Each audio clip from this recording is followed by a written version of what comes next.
ស្ដីអ្នកទាំងអស់គ្នាសូមស្វាគមន៍មកកាន់ EP ទី4ហើយថ្ងៃនេះយើងបន្តដំណើរពីកន្លែងមុនហើយមើលថាតើខ្ញុំអាចឡើង level បានប៉ុន្មានទៀតតែឥឡូវយើងមុនទៅ farm level យើងសូមមកចាប់ fruit សិនណាគ្នាយើងឥឡូវយើងចាប់យើងចុចមកចិត្តចុចទៅហើយចុចកន្លែងលុយមកតើបាន fruit ហើយឡាប់ហើយបាន fruit ដូចជួចណា fruit spin នឹងគ្នាយើងអើយឥឡូវយើងសុំស្ដាប់តើយើងឥឡូវយើងមក store ទុកទៅហើយ store ហ្នឹងគឺពេញទៀតគ្នាយើងឥឡូវយើងកុំសុំតើយកឥឡូវយើងចោលយើងបោះចោលគ្នាយើងឥឡូវយើងមើល store សិនគ្នាយើងដើម្បីយកមក fruit play មកអ៊ីតប្រើទៅព្រោះអា fruit luffy ហ្នឹងបាក់ farm ទៅនឹងគ្នាយើងឥឡូវយើងអ៊ុតយើងអ៊ីត fruit play មកទៅគ្នាយើងអ៊ុតយកទៅគ្នាយើងអើយតើឥឡូវយើងអ៊ីតហើយយើងមកមើលអាកន្លែងយើង upgrade block fruit យើងពិតជាតិចជាងគេមែនតើព្រោះអីការខ្ញុំលេង EP ទី1ខ្ញុំអាំតដៃនឹងឈានទេគ្នាយើងឥឡូវយើងកាត់មកការវាយ farm level បណ្ដោយទៅគ្នាយើងអើយតើយើងសុំទៅបាយយកមកមើលការ farm យើងទាំងអស់គ្នាហើយកន្លែងហ្នឹងក៏ខ្ញុំវាយទៅក៏គេឲ្យពពេញខ្វែយើងបានតែយើងនៅវាយ NPC ដើម្បីពេញខ្វែគេទៀតណាឥឡូវយើងវាយអានេះជិតរួចហើយគ្នាយើងឥឡូវវាយរួចហើយយើងមកអាប់ block fruit ដល់ទៅប្រយ block fruit តិចជាងគេគ្នាយើងឥឡូវយើងអាប់រួចហើយយើងជិះដំណើរទៅយកខ្វែគេដើម្បីវាយមេហើយមេនឹងមានឈ្មោះថា White Emerald ឥឡូវយើងចុច comfort មកឥឡូវចុចវាឲ្យយើងទៅខ្វែឥឡូវយើងមេនឹងពិតជាឈាមតាន់មែនតើឥឡូវយើងវាយកន្លែងហ្នឹងហើយយើងកាត់ទៅកន្លែងយើងវាយមេងាប់ដល់ទៅគ្នាយើងអ្នកទាំងអស់គ្នាឥឡូវយើងវាយមេជិតងាប់ហើយគ្នាយើងឥឡូវយើងដាក់មក skill ទៀតមកងាប់ហើយឥឡូវយើងទៅយកខ្វែទៀតគ្នាយើងឥឡូវយើងយកខ្វែហើយឥឡូវយើងដាក់ខ្ញុំទៅនៅ play ដែលយើងកាត់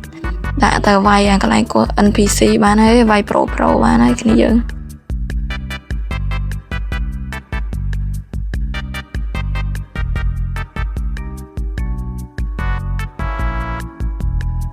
ហើយខ្ញុំក៏ចង់សួរថាតើក្នុង EP ទី4នេះខ្ញុំអាចនឹងវាយពួក pro នេះបាន level ប្រមាណហើយយើងមកចាំពេលយើង farm អានេះទាំងអស់គ្នាបានចាំទេថាយើង farm level បានប្រមាណគ្នាយើងឥឡូវមកមើលការ farm របស់ខ្ញុំទាំងអស់គ្នាហើយកន្លែងហ្នឹងក៏ខ្ញុំបាន AFK ដែលសាញខ្ញុំ level គ្នាយើងឥឡូវយើងមកកាប់ចូលកន្លែងវគ្គថ្មីបណ្ដោយហើយយកអ្នកទាំងអស់គ្នាឥឡូវយើងមកដល់វគ្គថ្មីហើយគ្នាយើង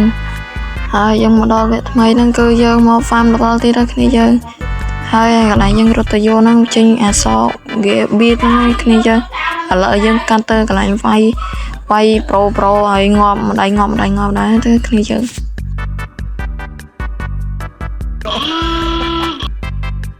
ឥឡូវនេះយើងបាន complete ខ្វែគេរួចមកហើយ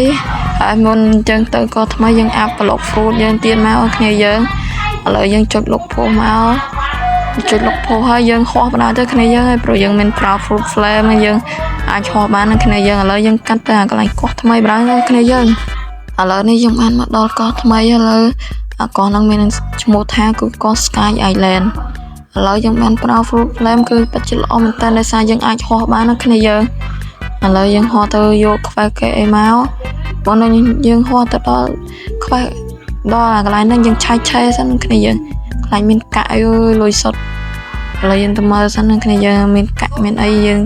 យកទៅខ្ទេចគ្នាយើងកន្លែងហ្នឹងឆៃគឺអត់មានកាក់ទេគ្នាយើង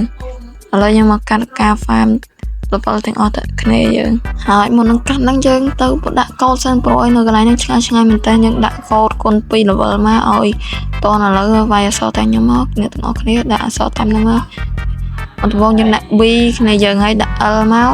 ហើយកន្លែងហ្នឹងរករយូរមែនតើព្រោះខ្ញុំអត់ឃើញ X គ្នាយើងឥឡូវដាក់ X វាយ X នៅ X នៅគៀនគ្នាយើងឥឡូវយើងវាយតែកន្លែងហ្នឹងខ្ញុំ record video គឺដើររូបពិបាកមែនតើឥឡូវឃើញ X ដាក់ X ហើយវាយមកហើយយើងចុចឬមកឥឡូវបានឥឡូវយើងកាត់ទៅចូលខ្លាញ់ file បណ្ដោយទៅគ្នាយើង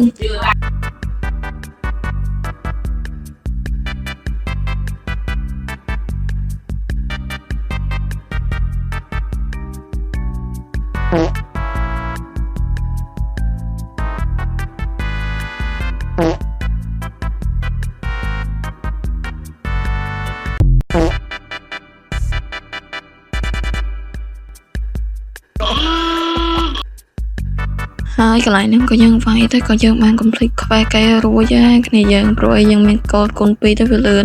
ប៉ុន្តែចង់ដាក់អីនៅវាយទៅដាក់វាយអក្សរដាក់កូដហើយដាក់ block fruit មកកូដ block fruit ទៅវាចេញឲ្យយើងគ្នាយើងឥឡូវនេះយើងទៅយកខ្វែកែទៀតមកគ្នាយើងឥឡូវយើងកាត់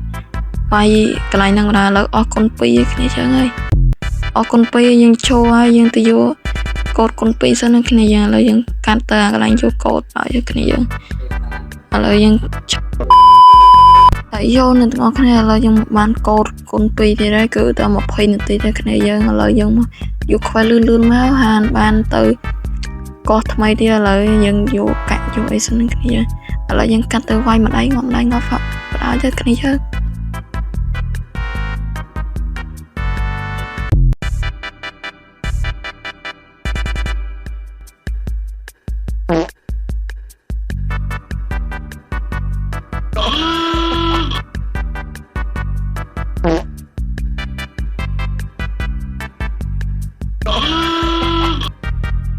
ហើយកន្លែងហ្នឹងក៏បាន complete ខ្វែកែរួចហើយឥឡូវគេឲ្យយើងទៅកោះថ្មីមុននឹងទៅយើងអាប់ block fruit ម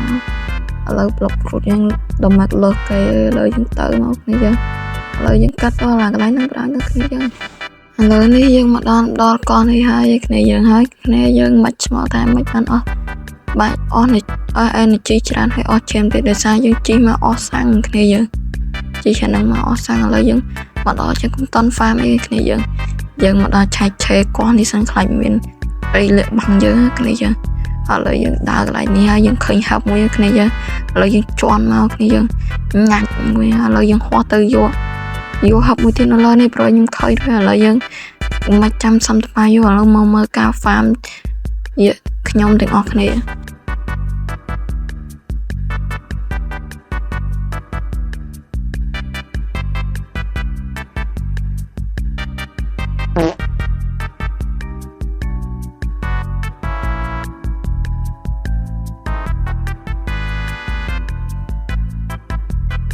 ឥឡូវនេះយើងបាន farm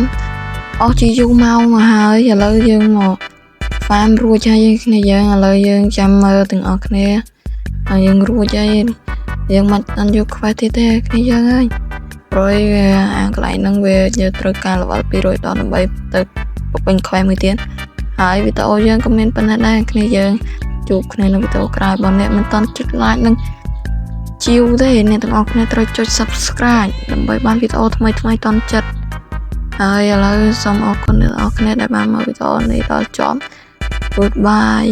នឹងជួបគ្នាវីដេអូច្រើនទៀតហើយខ្ញុំមិនទាន់បានធ្វើរួចនៅឡើយ